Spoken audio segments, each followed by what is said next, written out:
Hello guys, तो स्वागत है आप सभी का पीएस एक्सप्लेन चैनल में। तो लास्ट एपिसोड में हमने देखा था टोनी की मॉम घर पे आ गई होती है, तभी वहाँ पे बाकी सारी लड़कियां भी आ जाती है जो कि टोनी की मॉम को देख के शॉक्ड हो गई होती है।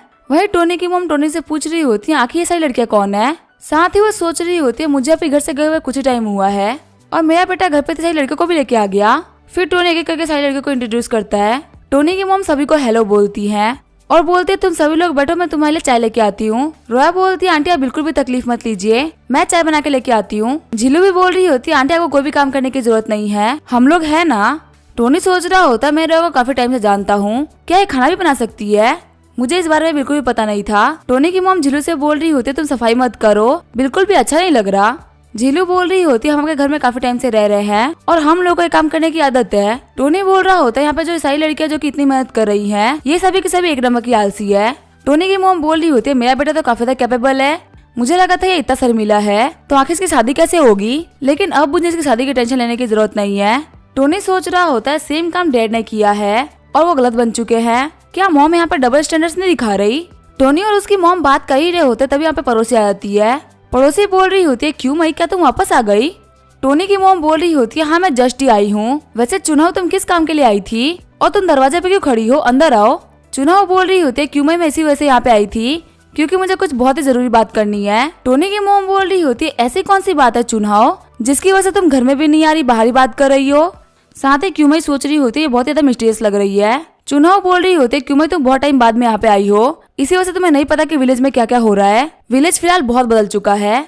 क्यूमाई बोल रही होती है हाँ मैंने भी सुना है कि फेंटिया रियल एस्टेट करके कंपनी यहाँ पे आई है जो कि बेहद ही पावरफुल कंपनी है। चुनाव बोल रही होती है क्या तुम्हें फेंटियन के बारे में पता है, तो तुम्हें ये भी पता होगा कि वो हमारे टाउन के अंदर जमीनें खरीद रही है, जमीनों के बदले में जो हमें वो कोस्ट दे रहे हो बहुत ही ज्यादा है, इतनी वैल्यू हमें 10 साल बाद भी नहीं मिलेगी। टोनी की मॉम बोल रही होती है चुनाव क्या तुम मुझे मेरा घर बेचने के लिए बोल रही हो, मैं मानती हूँ कि मेरा पति एक औरत को लेके भाग गया है और मेरा बेटा भी पढ़ रहा है, लेकिन अभी हम लोग इस हालत में नहीं है कि हम लोग को अपना घर बेचना पड़े, हम एक नॉर्मल लाइफ तो जी सकते हैं, हमारे पास में इतना पैसा है। चुनाव बोल रही होती है मुझे गलत मत समझना, मैं ये नहीं बोल रही कि तुम्हारे पास में पैसा नहीं है, पर सिर्फ और सिर्फ अपनी रेगुलर लाइफ चलाने से कुछ भी नहीं होने वाला। जो टोनी है वो काफी ज्यादा बड़ा हो चुका है, उसकी शादी की उम्र हो चुकी है, आखिर तो अपने बेटे के लिए लड़की कैसे ढूंढोगी।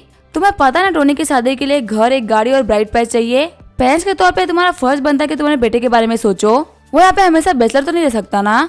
टोनी की मॉम सोच रही होती है टोनी यहाँ पर जितने भी लड़कियों को लेके आया है वो सभी के सभी काफी टैलेंटेड और खूबसूरत है, पक्का से इनसे शादी करने के लिए जो ब्राइड प्राइस लगेगी वो बहुत ज्यादा लगेगी। चुनाव बोल रही होती है मेरे फैमिली को 6 लाख रुपए का कंपनसेशन और एक घर मिला है रहने के लिए, तुम्हारा जो घर है वो तो हमारे घर से बहुत ही बड़ा है और तुम्हारा गार्डन भी हमारे घर के गार्डन से 3 गुना है, मेरे मानने के हिसाब से तुम्हें 1.5 या 2 मिलियन कैश मिल सकता है। सोच के देखो इतने पैसे में टोनी की शादी हो जाएगी और तुम्हारे पास में एक बहुत ही अच्छा घर भी आ जाएगा। टोनी की मॉम बोल रही होती है जो तुम बात बोल रही हो वो सेंस तो बनाता है, लेकिन अभी टोनी के फादर नहीं है और मुझे टोनी से बात करनी होगी, उसके बाद ही मैं कुछ कह सकती हूँ। सफाई करते हुए झीलू बोल रही होती है आंट क्यूमई कहाँ पे है, आखिर वो दिख क्यों नहीं रही है।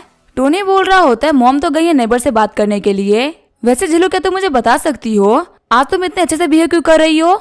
झीलू तुम्हें मेरे घर पे आए हुए काफी सारा टाइम हो चुका है और मुझे तुम्हारी एक चीज में हेल्प चाहिए, क्या तुम मेरे लिए एक काम कर सकती हो। झीलू बोलती है मुझे कौन सा काम करना है। टोनी बोल रहा होता है मैं रूफ टॉप पे जा रहा हूँ, तुम मेरे पीछे आओ, तुम्हें पता चल जाएगा कि आखिर मैं क्या बोलना चाहता हूँ। झीलू सोच रही होती है टोनी के घर पे आने के बाद मुझे काफी ज्यादा मजा आया, सिटी की भीड़ भड़ाके वाली लाइफ से गांव की लाइफ काफी ज्यादा शांत है, इन सब के चक्कर में मैं तो भूल ही गई कि मैं यहाँ पे किस काम से आई थी, मुझे यहाँ पे टोनी के कंपनी के साथ में कोऑपरेशन करना था। चल के देखते टोनी मुझसे क्या काम करने के लिए कहेगा। जैसे ही झीलू छत पे आती है टोनी उसे अपना कार्ड दे देता है। कार्ड को देखते हुए झीलू बोल रही होती है तो सिटी बैंक का सुप्रीम ब्लैक कार्ड है जो कि ग्लोबली 50 लोगों के पास में भी नहीं है, यहाँ तक कि मिस कार्बन जो कि इतनी पावरफुल है उनके पास में भी ये कार्ड नहीं है। टोनी बोल रहा होता है इसके अंदर $50 बिलियन है और जो पासवर्ड है वो है तुम्हारा बर्थडे, मुझे उम्मीद है तुम्हें पसंद आएगा। झीलू बोल रही होती है तुम मुझे ऐसे ही पैसे दे रहे हो, क्या तुम्हें डर नहीं है कि मैं इसे अपने लिए यूज कर लूंगी या फिर इस पैसे को लेके मैं भाग जाऊंगी। टोनी बोल रहा होता है ये सब मैं इसी वजह से कर रहा हूँ क्योंकि मुझे तुम्हारे ऊपर ट्रस्ट है। जो झीलू होती है वो सोच रही होती है ये मेरे ऊपर ट्रस्ट करता है, इसका मतलब ये मुझे पसंद भी करता है, ये सोच सोच के वो काफी ब्लश कर रही होती है। टोनी बोल रहा होता है मेरे फिल्म सिटी के लैंड एक्विजिशन प्रोजेक्ट है वो मैं तुम्हारे ऊपर छोड़ता हूँ, तुम्हारे पास में पूरी अथॉरिटी है कि तुम इस पैसे को कैसे भी यूज कर सकती हो। झीलू बोल रही होती है ये एक बहुत ही बड़ा प्रोजेक्ट है, क्या तुम्हें लगता है कि मैं ये काम कर पाऊंगी। टोनी बोल रहा होता है मैं जितने भी लोगों को जानता हूँ उनमें सिर्फ तुम ही हो जो कि ये काम कर सकती हो। झीलू बोल रही होती है तुम्हारे पास में तो सिस्टर जुई भी है ना, जो कि अपने काम को करने में बहुत ही बेहतरीन है, तुम उनसे हेल्प क्यों नहीं ले लेते। टोनी बोल रहा होता है मैंने ये बात किसी को भी नहीं बता रखी, लेकिन मैं तुम्हें बता देता हूँ, जो जुई लिनसुआन है वो एक स्पाई है जिसको किसी कंपनी ने भेजा है। मुझे कंपनी के बारे में तो नहीं पता, पर मुझे ये कंफर्म है कि वो एक स्पाई है। ये सुनकर झीलू एकदम शॉक्ड हो गई होती है। झीलू बोल रही होती है क्या सिस्टर जुई एक स्पाई है।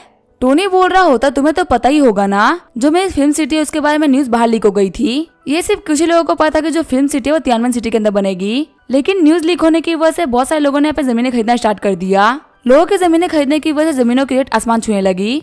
एक बिजनेसमैन होने के नाते मैं क्या करता, मुझे अपने पाँव को पीछे खींचना पड़ा, जिसकी वजह से जितने भी लोगों ने तियानमेन सिटी के अंदर इन्वेस्ट करा था वो सभी के सभी बर्बाद हो गए। ना जाने कितने ही लोगों ने सुसाइड कर लिया और सभी लोगों के सुसाइड करने का ब्लेम आया मेरे ऊपर। मुझे लोगों का क्रिटिसिज्म सहना पड़ा, जबकि मैंने तो कोई गलती तक नहीं करी थी। मैं मानता हूँ कि तुम्हारी जो लिन फैमिली है वो मेरे साथ में कोऑपरेट करना चाहती है, लेकिन वैसे ही बहुत सारी कंपनीज है जो कि मुझे नुकसान पहुंचाना चाहती है। जुई लिनसुआन को भी पक्का उन्हीं लोगों ने भेजा है। अभी मैं बहुत ज्यादा फंस रखा हूँ, इसी वजह झीलू मैं सिर्फ तुम्हारे ऊपर भरोसा कर सकता हूँ। झीलू सोच रही होते टोनी ने सिर्फ विश्वास के ऊपर मुझे $50 बिलियन दे दिए, इतना विश्वास तो मेरे ऊपर मेरी फैमिली भी ना करे।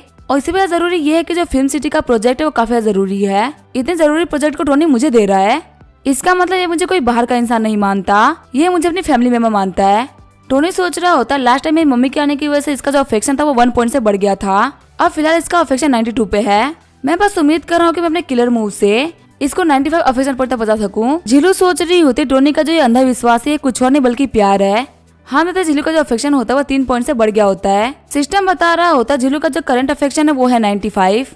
लिन झीलू जो कि होस्ट की टारगेट नंबर 10 थी, उसके ऊपर होस्ट ने पूरे $50 बिलियन खर्च किए हैं। इसके रिवॉर्ड में होस्ट को $5 बिलियन मिल रहे हैं और साथ में 30 स्ट्रेंथनिंग पॉइंट भी, जिसका यूज करते हुए अपनी किसी भी स्किल को बेहतर कर सकते हैं। साथ ही उनको सिंगिंग और पेंटिंग में प्रोफिशिएंट स्किल मिल रहा है। टोनी हंसते हुए सोच रहा होता मेरा प्लान काम कर गया। टोनी बोल रहा होता झीलू आज के बारे में किसी को मत बताना, ये हम दोनों के बीच का छोटा सा सीक्रेट है। झीलू बोलती है हाँ ये बात हम दोनों के बीच में ही रहेगी। झीलू सोच रही होती है मेरे पास में टोनी का बहुत ही बड़ा सीक्रेट आ चुका है। फिर झीलू बोलती है ब्रदर टोनी मुझे कल सियोल वापस लौटना होगा, आप मुझे भूल मत जाना। टोनी बोल रहा होता मुझे पक्का तुम्हारी बहुत याद आएगी। झीलू को जाते हुए देख के टोनी सोच रहा होता झीलू काफी ज्यादा प्यारी और कैपेबल लड़की है, अगर इसके पास में होता तो कभी भी किसी का बुरा नहीं करती, लेकिन मैं लिन फैमिली की गारंटी ले सकता, उन्होंने इसको यहाँ पे मेरे खिलाफ जाने के लिए भेजा है। फ्यूचर में कभी भी मेरे लिए खतरा बन सकती है। थोड़ी देर बाद में टोनी नीचे आ जाता है। टोनी की मॉम बोल रही होती है टोनी मुझे तुमसे कुछ बहुत ज्यादा जरूरी बात करनी थी। टोनी सोच रहा होता है मॉम को क्या बात करनी होगी, आगे वो लोग कमरे में आगे होते हैं। टोनी की मॉम बोल रही होती है आज हमारे घर पे हमारी पड़ोसी चिन्होंग आई थी, उससे बात करने के बाद मैंने डिसाइड किया कि हमें अपना घर बेच देना चाहिए। टोनी बोल रहा होता है मॉम आखिर हम घर क्यों बेच रहे हैं, इस घर से हमारी बहुत सारी यादें जुड़ी हुई है, आपको ऐसा नहीं करना चाहिए, और वैसे भी आपको इस घर से बहुत ज्यादा प्यार है ना, आप इसे क्यों बेच रही हैं। टोनी सोच रहा होता है अगर मॉम इस घर को बेचने की बात कर रही हैं, इसका मतलब इनको पैसे की दिक्कत है। टोनी की मॉम बोल रही होती तुम अब बहुत ज्यादा बड़े हो चुके हो, अब वक्त आ चुका है कि तुम शादी कर लो। जो फेटिया रियल एस्टेट कंपनी यहाँ पे जमीनें खरीद रही है वो एक बहुत ही अच्छी कंपनी है, वो सभी लोगों को यहाँ पे काफी अच्छे प्राइसेस दे रही है जो कि हमें अगले 20 साल में भी नहीं मिलेंगे। अगर हम इस घर को अभी बेच देते हैं तो हम एक नया घर और गाड़ी ले पाएंगे। और अगर रही बात तुम्हारी ब्राइड प्राइस की, तो तुम्हारे मॉम के पास कुछ सेविंग्स पड़ी हुई है जो कि तुम्हारी शादी के लिए तो काफी होगा। टोनी चिढ़ते हुए सोच रहा होता जो फेटिया ना वो तो जुई संभाल रही है ना, क्या वो मेरी मॉम को फंसा रही है ताकि वो अपना घर बेच दे, मैं उसको नहीं छोड़ूंगा। टोनी की मॉम बोल रही होती है तुम्हारे डैड और मेरी जो लाइफ थी वो खत्म हो चुकी है, वक्त आने पे हम लोग डिवोर्स भी ले लेंगे, फिर तुम्हारे डैड अपने रास्ते और मैं अपने रास्ते। मैंने यहाँ पे तुम्हारे डैड से बात भी कर ली है, जब मैंने उनको फोन किया था तो हमारे बीच सब कुछ सेटल हो गया था। टोनी सोच रहा होता है मेरी मॉम को तो पता ही नहीं है कि मेरे पास में कितना पैसा है, शायद इसी वजह से अभी घर बेचने के बारे में सोच रही है। सच में इस वर्ल्ड में पेरेंट्स से ट्रू लव कोई भी नहीं करता, लेकिन अगर देखा है तो पूरा टाउन हमारे फेटियन के अंदर आ चुका है। यहाँ पे कोई भी चीज डेवलप करना, स्पेशली फिल्म सिटी, काफी आसान होगा। रही बात घर की, तो मैं अपनी मॉम को फ्यूचर में सिटी में घर दिला सकता हूँ। मैं सियोल में मॉम को बहुत ही बड़ा विला दिलाऊंगा जिससे कि अपने सारे दुखों को भूल जाएंगी और मैं भी एक अच्छा बेटा बन जाऊंगा। आगे हमें अगले दिन का सीन दिखाया जाता है। कुछ रिपोर्ट्स को देखते हुए टोनी बोल रहा होता है क्या हमारे फाइनेंशियल स्टेटमेंट्स है। जुई बोल रही होती है जो हमारे फेटियन रियल एस्टेट है वो काफी इजीली ग्रो कर रही है, हमने पूरे टाउन की हर एक जमीन को खरीद लिया है, यहाँ तक कि जो आसपास के टाउन से हम लोगों ने वहाँ पे भी जमीनें खरीदना स्टार्ट कर दिया है। लेकिन अब हमारी कंपनी के पास में फंड्स की कमी हो रही है, लोगों को पता चला कि हमारी कंपनी बहुत जल्दी जल्दी जमीनें खरीद रही है, इसी वजह से लोगों ने भी जमीनें खरीदना स्टार्ट कर दिया है। अगर हमारे पास में इस टाइम पैसे की कमी हो गई तो शायद से हम जो करना चाहते हैं उसके अंदर फेल हो जाएंगे, पर हमें अभी एक बहुत ही बड़ा अमाउंट चाहिए। मिस्टर स्टार्क की सारी मेरी ही गलती है। मैंने बिना सोचे समझे बहुत सारा पैसा खर्च कर दिया और अब हमारा जो काम है वो बीच में ही रुक चुका है। मुझे समझ में नहीं आ रहा कि आखिर मैं क्या करूँ। प्लीज मुझे माफ कर दीजिए। जूही सोच रही होती है फेटिया रियल एस्टेट के पास में पैसा खत्म हो चुका है, लेकिन अभी भी हम लोगों के लैंड को एक्वायर कर रहे हैं। हमारा जो एग्रीमेंट है वो काफी ज्यादा खतरनाक है। अगर आप वक्त पे सभी लोगों को पैसा नहीं दे पाए तो आपको 10 गुना कंपनसेशन देना पड़ेगा और टोनी स्टार्क के पास में इतना पैसा तो नहीं हो सकता। मुझे भी देखना है मिस्टर स्टार्क, अब तुम क्या कर लोगे। टोनी बोल रहा होता है क्या तुम मुझे बता सकती हो आखिर तुम्हारे प्रोजेक्ट को कंप्लीट करने में कितना पैसा लगेगा। जूही घबराते हुए बोल रही होती है तकरीबन 10 बिलियन डॉलर। तभी टोनी खुश होते हुए बोल रहा होता है तो बहुत ही बेहतरीन है, क्या तुम्हें 10 बिलियन डॉलर चाहिए। वही टोनी की हरकतों को देख के जूही को कोई भी समझ में नहीं आ रहा होता। टोनी बोल रहा होता है सेक्रेटरी जूही, सच में तुमने काफी अच्छा काम किया है। जैसे तुम काम कर रही हो तुमने कभी भी मुझे डिसअपॉइंट नहीं करा। तुमने 5 बिलियन को तो बहुत जल्दी खर्च कर ही दिया और तुम मुझसे अब 10 बिलियन और मांग रही हो, सच में ये कमाल का है। जूही बोल रही होती है बॉस मुझे आपकी बातें समझ में नहीं आ रही, क्या आप मुझे अप्रिशिएट कर रहे हैं या मुझे डांट रहे हैं। टोनी बोल रहा होता है अच्छे काम के लिए किसी को डांटा नहीं जाता। एक ही हफ्ते में 15 बिलियन डॉलर खर्च करने की एबिलिटी हर किसी के पास में नहीं होती। तुम अपने आप को एक प्रोडिजी मानो कि तुम ये कर पा रही हो। जूही सोच रही होती है मुझे डर लग रहा है, शायद टोनी इतना पैसा सुन के पागल हो चुका है, इसी वजह से यहाँ पे कुछ ही बोले जा रहा है। टोनी पीछे मुड़ते हुए बोल रहा होता है मैं तुम्हारे टैलेंट को पहचान नहीं पाया, इसमें मेरी गलती है। तुम असल में एक बिजनेस टाइकून हो। टोनी सोच रहा होता है इसको लग रहा होगा कि मैं पागल हो चुका हूँ, लेकिन चाहे मेरा कितना ही नुकसान क्यों ना करा दे, लेकिन ये तो मेरा फायदा ही है ना। देखते आखिर कब तक मेरा नुकसान कराती रहती है। जूही घबराते हुए बोल रही होती है क्या सच में एक बिजनेस टाइकून हूँ, ये बात तो मुझे खुद ही नहीं पता थी। तभी जूही के फोन पे नोटिफिकेशन आता है कि आपके अकाउंट में 20 बिलियन डॉलर क्रेडिट किए गए हैं। जूही सोच रही होती है इस बंदे ने 20 बिलियन डॉलर भेज दिए, आखिर यहाँ पे सोच क्या रहा है। आखिर कोई भी किसी के ऊपर इतना भरोसा कैसे कर सकता है। अगर मैं मिस्टर ली की भी बात करूँ तो शायद मेरे ऊपर 1 बिलियन डॉलर का भी भरोसा ना करे, पर ये बंदा मुझे पैसे दिए जा रहा है। जूही बोल रही होती है बॉस क्या आपने मेरे बातों पे ऐसे ही भरोसा कर लिया, क्या आपको डर नहीं है कि मैं इस प्रोजेक्ट में फेल हो जाऊंगी और हमारा सारा पैसा डूब जाएगा। टोनी बोल रहा होता है नहीं मुझे बिल्कुल भी डर नहीं है, क्योंकि अगर तुम किसी को एम्प्लॉय रखने की हिम्मत करते हो तो तुम उसके ऊपर शक नहीं कर सकते, और मैं ऐसे लोगों को बिल्कुल भी नहीं रखता जिसके ऊपर मुझे शक हो। अगर तुम मेरे लिए काम कर रही हो इसका मतलब तुम मेरे खास लोगों में से एक हो। टोनी की बातों को सुनकर जूही का जो अफेक्शन होता है वो लगातार बढ़ने लगता है। हम देखते जूही का जो अफेक्शन होता है वो -10 पॉइंट्स पे आ गया होता है। अफेक्शन पॉइंट्स को देखते हुए टोनी सोच रहा होता है इसने काफी अच्छी प्रोग्रेस करी है, चलो यहाँ पे मेरे 20 बिलियन डॉलर का नुकसान नहीं हुआ। टोनी बोल रहा होता है सेक्रेटरी जूही आपको मेरा एक और काम करना है, प्लीज मेरे लिए एक कार प्रिपेयर करिए, मैं कल सियोल वापस जाने का सोच रहा हूँ। जूही सोच रही होती है अचानक से सियोल वापस क्यों जाना चाहता है, कहे तो नहीं कि सियोल में कुछ बहुत ही बड़ा करने का सोच रहा हो जिसके बारे में किसी को बताना नहीं चाहता। आगे टोनी अपने मॉम के पास में आ गया होता है और उसने वापस जाने वाली बात अपनी मॉम को बता दी होती है। टोनी की मॉम बोल रही होती है टोनी तुम अभी तो वापस आए थे, अभी तो तुम्हारे वेकेशंस भी खत्म नहीं हुए, आखिर तुम जाने की बात क्यों कर रहे हो। टोनी बोल रहा होता है मेरा एक दोस्त है जो कि अपनी कंपनी को स्टार्ट करने वाला है और उसने मुझसे कहा है कि मैं उसकी हेल्प करूं, आखिर मैं उसे मना कैसे कर सकता हूं। हम देखते टोनी जिस दोस्त के बारे में बात कर रहा होता है वो होती है जाओकी। कुछ देर पहले जाओकी ने टोनी को कॉल किया होता है। जाओकी बोल रही होती है जो हमारा asleeltv.com है और वो तैयार हो चुका है और वो फिर से ऑनलाइन जाने वाला है। हमने ओपनिंग की खुशी में एक इवेंट रखा है, क्या तुम हमारे गेस्ट बन के आ सकते हो। टोनी की मॉम बोल रही होती है क्या तुम हेल्प करने के लिए जा रहे हो। साथ ही टोनी की मॉम सोच रही होती है टोनी बचपन से ही ऐसा है, वो अपने फैमिली और दोस्तों की हेल्प करने के लिए कुछ भी करता है। उसने अपने परिवार के पैसे के बर्डन को कम करने के लिए बहुत मेहनत करी है और इतने सालों की टोनी की लाइफ बहुत ही मुश्किल रही है। ये सोच के टोनी की मॉम रोने लगती है। टोनी बोल रहा होता है मॉम आपको क्या हुआ, आप रो क्यों रही हैं। टोनी की मॉम बोल रही होती है नहीं सब कुछ ठीक है, बस मैं नहीं चाहती कि तुम मुझे छोड़ के इतनी जल्दी चले जाओ। टोनी ये लो मेरा कार्ड, इसके ना 50,000 युआन डिपॉजिट है, बिल्कुल भी कंजूसी मत करना, तुम्हें जो भी खरीदना वो खरीद लेना, इसका जो पासवर्ड है वो तुम्हारा बर्थ डेट है। टोनी बोल रहा होता है मॉम ये सही नहीं है, आप मुझे इतना बड़ा अमाउंट क्यों दे रही हैं। टोनी की मॉम बोल रही होती है तुम्हारी बचपन की ही आदत है, तुम अपने ऊपर कभी पैसा खर्च नहीं करते। टोनी की मॉम बोल रही होती है तुम्हें दोस्त बनाने में काफी सारा टाइम लगा होगा, तुम्हारा जो दोस्त है रोया वो मुझे काफी ज्यादा पसंद है, उसको देख के लगता है कि वो तुम्हें भी काफी ज्यादा पसंद करती है, अगर तुम्हारी शादी की बात हो तो शायद रोया सबसे बेस्ट रहेगी। टोनी बोल रहा होता है मॉम आपको मुझे पैसे देने की कोई भी जरूरत नहीं है, अब मैं बहुत ही अमीर हो चुका हूँ, मैं एक बिलियनर बन चुका हूँ। टोनी की मॉम बोल रही होती है टोनी तुम्हें यहाँ पे फालतू बातें नहीं करना चाहिए, तुम अपने कबर्ड को देखो, इसके ना कितने नॉर्मल कपड़े पड़े हुए हैं वो भी कैसी हालत में, तुम्हें लगता है किसी बिलियनर के कपड़े ऐसे पड़े रहते होंगे। सपने देखना अच्छी बात होती है लेकिन खुले आंखों से सपने मत देखो। टोनी सोच रहा होता है आखिर मैं इनको कैसे विश्वास दिलाऊं कि मेरे पास में बहुत सारा पैसा है। टोनी की मॉम बोल रही होती तुम पैसे की बिल्कुल भी टेंशन मत लो, जो पैसा मैंने तुम्हें यहाँ पे दिए है वो असलियत में कमीशन है जो कि मैंने हाल फिलहाल ही कमाया है। टोनी बोल रहा होता है क्या कमीशन, मॉम कहीं अपने नेटवर्क मार्केटिंग कंपनी को तो ज्वाइन नहीं कर लिया ना, और गेट गेट जाके आप बंदे ज्वाइन करवा रही है और पैसे कमा रही है। मैं आपको पहले ही बता दूं, ये जो MLM वाले होते हैं वो सिर्फ लेवल बढ़ाने के नाम पे आपका काटते हैं। आपको ऐसे लोगों पे विश्वास नहीं करना चाहिए। टोनी की मॉम बोल रही होती, तुम्हें MLM से दूर रहने के बारे में मैंने ही बताया है। तुम्हें क्या लगता है मैं खुद किसी MLM में फंस सकती हूँ? तुम्हारी जो आंट चुआन हाउ है, उनके हेल्प से मैंने फेटियन कंपनी के टीम को ज्वाइन कर लिया है। बहुत ही कम टाइम में मैंने बहुत सारे लैंड को कंपनी को दिलवाया है। इसी वजह से मेरे पास में काफी अच्छा कमीशन आ गया है। जाते हुए टोनी की मॉम बोल रही होती, मेरा काम काफी अच्छा चल रहा है। मैंने तुम्हारे सेकंड अंकल और एलिस अंकल को भी मना लिया कि वो अपना घर बेच दे।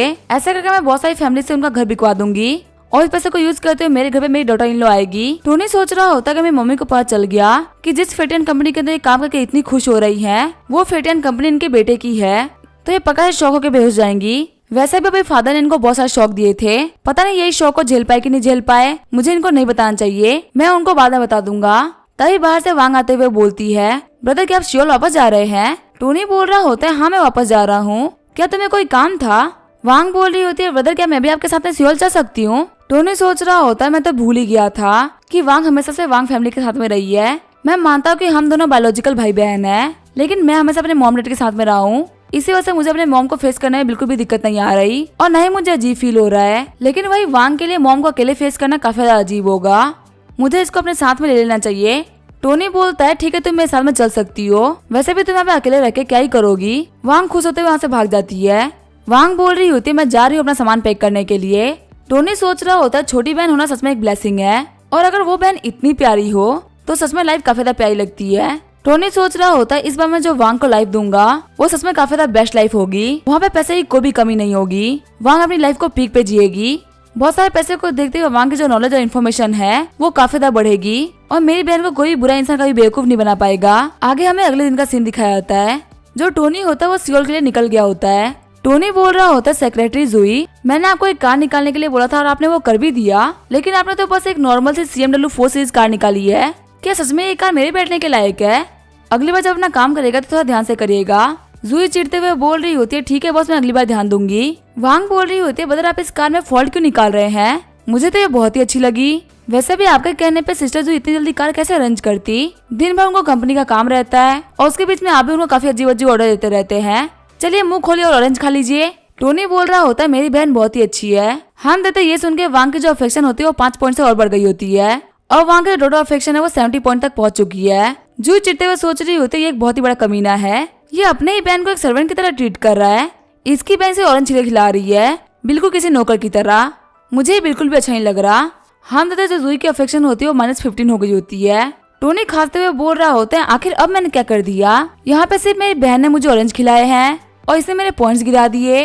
क्या लड़की भूल गई कि मैंने इसे कल ही $20 बिलियन दिए हैं? क्या इतने सारे पैसे के अफेक्शन को इतनी जल्दी गिरा दे रही है? तभी वहाँ पे मौसम खराब हो जाता है, बारिश स्टार्ट हो जाती है। वांग बोल रही होती है, ब्रदर ये देखिए बारिश हो रही है। टोनी बोल रहा होता है, हाँ सियोल का मौसम काफी अजीब रहता है, यहाँ पे बारिश होती रहती है।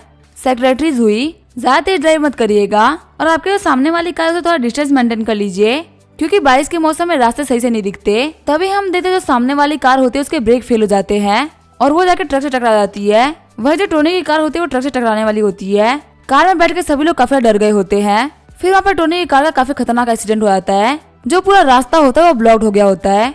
फिर उस टूटी हुई कार में से टोनी दरवाजा तोड़ते हुए बाहर निकलता है। टोनी सोच रहा होता है, अगर मैंने अपनी बॉडी की स्ट्रेंथ को नहीं बढ़ाया होता तो मैं पक्का से मारा जाता। वही जो वांग होती है वो बोल रही होती है, ब्रदर क्या आप ठीक है? टोनी बोल रहा होता है, मेरे पास में इतनी प्यारी बहन है जो कि मेरे लिए रोज प्रे करती है, आखिर मैं इतना अलग कैसे हो सकता हूँ कि मैं उसके साथ में रहते हुए मर जाऊँ? तुम बिल्कुल भी टेंशन मत लो, मुझे कुछ भी नहीं हुआ। अब इसके आगे क्या होगा वो हम देखेंगे नेक्स्ट एपिसोड में। तब तक के लिए वीडियो देखने के लिए थैंक यू।